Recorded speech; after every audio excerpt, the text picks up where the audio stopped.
de habilitação da pessoa física para poder realizar importações.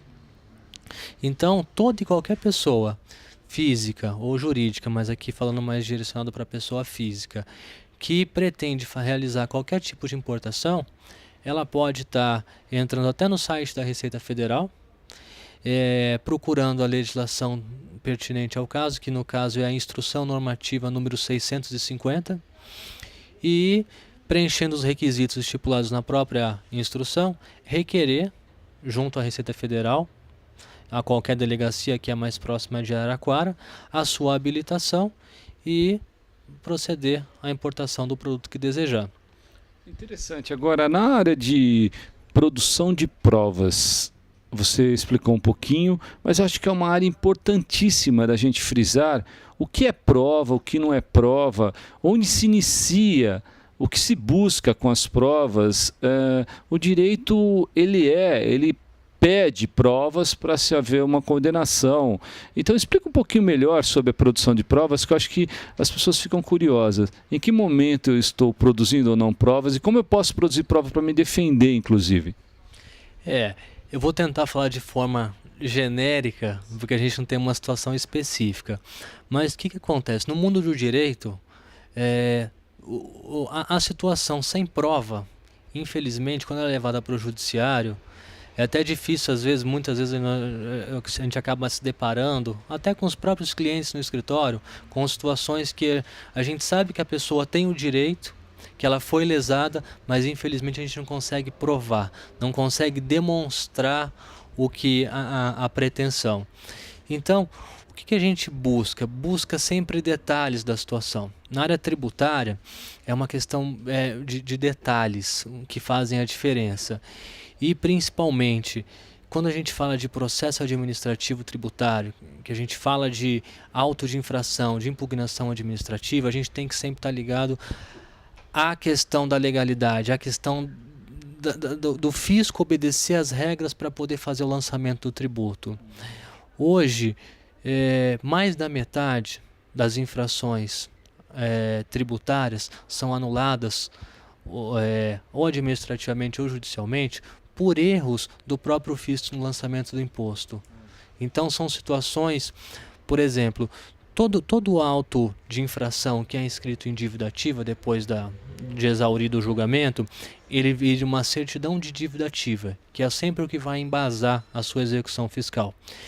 Muitas vezes, na pressa, na correria, diante do volume de trabalho que hoje o fisco tem, e eles esquecem de alguns requisitos que a própria lei determina que devem conter na CDA, que é a certidão de dívida ativa.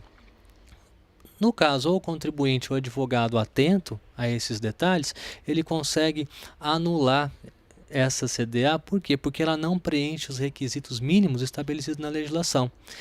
E aí a gente entra com aquela situação muito conhecida no mundo jurídico, que é aquela teoria do fruto das árvores envenenadas, que aqui é conhecida no mundo jurídico, mas para quem não sabe, é que uma maçã que não esteja muito boa, ela acaba contaminando o pomar inteiro.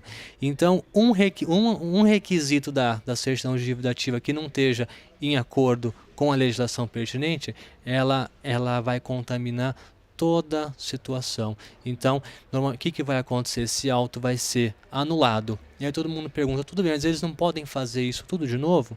Podem, só que tem que voltar lá, no fato gerador, na data em que os fatos ocorreram. E na maioria das vezes já está prescrito, porque o fisco ele tem 5 anos para fazer o lançamento do imposto. Olha que legal, que legal. Quer dizer, teu nome está lá negativado. E está numa dívida ativa lá, você está devendo, está lá teu nome. Você não consegue comprar, você não consegue fazer negócios, limita a tua vida, o seu desenvolvimento pessoal, profissional e até empresarial, né? E aí vem o doutor Augusto nos explicar que o fato gerador é o caminho das pedras aí para tudo, né? Doutor, mas conta uma história para a gente. Acho que todo mundo que nos ouve fala em que momento, de que forma o doutor defendeu alguém e com essa defesa ele mostrou que a coisa estava errada e fazendo com que tudo se revertesse em benefício do réu. Olha, vou dar um exemplo prático de uma situação que eu acabei de falar. Uma empresa foi autuada, realmente havia cometido uma infração tributária, foi feita a impugnação administrativa, foi julgado improcedente, houve a inscrição em dívida ativa, que resultou nessa certidão de dívida ativa e numa execução fiscal. E no primeiro momento, quando a empresa me procurou, perguntou da possibilidade de fazer uma defesa, mas para quê? Para ganhar tempo e estudar uma possibilidade de aguardar um parcelamento, desses parcelamentos que sempre ocorrem, que é o refis, no âmbito federal, no âmbito estadual, o PPI. E quando eu fui analisar para poder fazer a defesa dos embargos, que eu fui buscar o histórico e fui verificar se a própria certidão de dívida ativa tinha os requisitos, verifiquei que não tinha os requisitos. Então você acaba utilizando medidas processuais que não requer nem a garantia do juízo para embargar. Você nem precisa dispor de um bem para poder discutir a dívida. Você entra com uma ação que chama exceção de pré-executividade e demonstra que aquela certidão de dívida ativa não preenche o estabelecido na própria lei. Você demonstra que o fisco não está cumprindo a lei. Então você anula o procedimento dele porque ele não tá obedecendo os próprios requisitos que a lei manda. E, consequentemente, contaminou toda a situação e você consegue anular e deixar a empresa sem débito de uma situação que o débito existia e que realmente havia existido uma infração, mas pela uma desobediência à própria legislação de um documento que o fisco deveria se atentar, você acaba nessa brecha extinguindo o crédito tributário, mesmo legalmente constituído. Interessante. Você percebe como é dinâmico o direito tributário, é rico, né? Riquíssimo.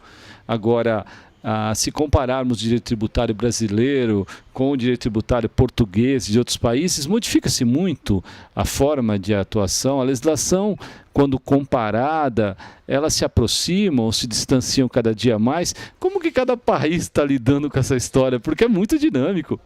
Olha, como eu disse, o Brasil é o único país que produz 2,5 normas por dia em matéria tributária. Hoje, os países modernos, a comunidade europeia, eles buscam sempre um imposto único. Você vê na Europa, tem o IVA. Então, os países mais desenvolvidos estão sempre buscando unificar os tributos, enquanto o Brasil está sempre preocupando em multiplicar os tributos em todas as esferas.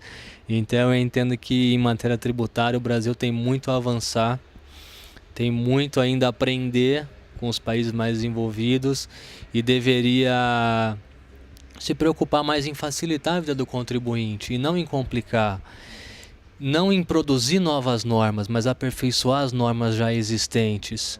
Eu acho que a partir do momento que o Brasil e que os legisladores tiverem consciência que o Brasil possui boas normas, possui uma boa Constituição Federal, mas que a atualize e faça valer de verdade, não vai ser mais necessário produzir novas normas.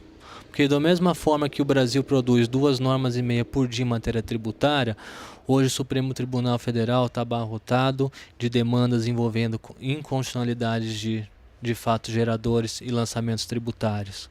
E então, da mesma forma que são produzidas aí essas 2,5 normas, são declaradas inconstitucionais quase metade delas. Então essa ânsia arrecadatória acaba causando diversas inconstitucionalidades que, se não forem questionadas, vão passar. Então o contribuinte tem que ficar atento, não pode ser omisso. Quando tiver diante de um lançamento indevido de uma inconstitucionalidade de um tributo, deve questionar e deve sempre estar buscando seus direitos. Porque conversando às vezes com amigos, com operadores de direito, diversas pessoas, o que a gente nota? Que hoje o legislador ou até os chefes de executivo, tanto municipal, estadual, federal, eles trabalham num orçamento muito restrito. Hoje nós temos a lei de responsabilidade fiscal que acaba engessando muito os chefes de executivo. Então, muitas vezes, ele vê na questão tributária a luz no fim do túnel, a saída arrecadatória para poder fechar as contas dele.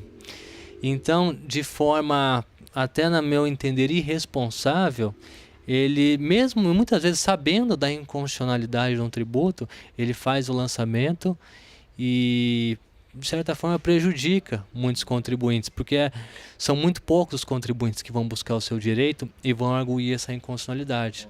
A grande maioria assiste de forma passiva e omissa essa arrecadação. E aí é o que acaba gerando todo esse transtorno, essa carga tributária hoje elevada, que dificulta tanto o trabalho das empresas no nosso país. Gente, é por isso que um programa como esse, chamado Justiça na TV, vem ao ar, para tirar essas dúvidas que, de maneira sábia, o doutor Augusto coloca à nossa disposição, e a gente acaba percebendo que a gente não pode ser omisso. A gente tem que ir atrás do nosso direito, o que é certo, o que é errado, o que te cobra.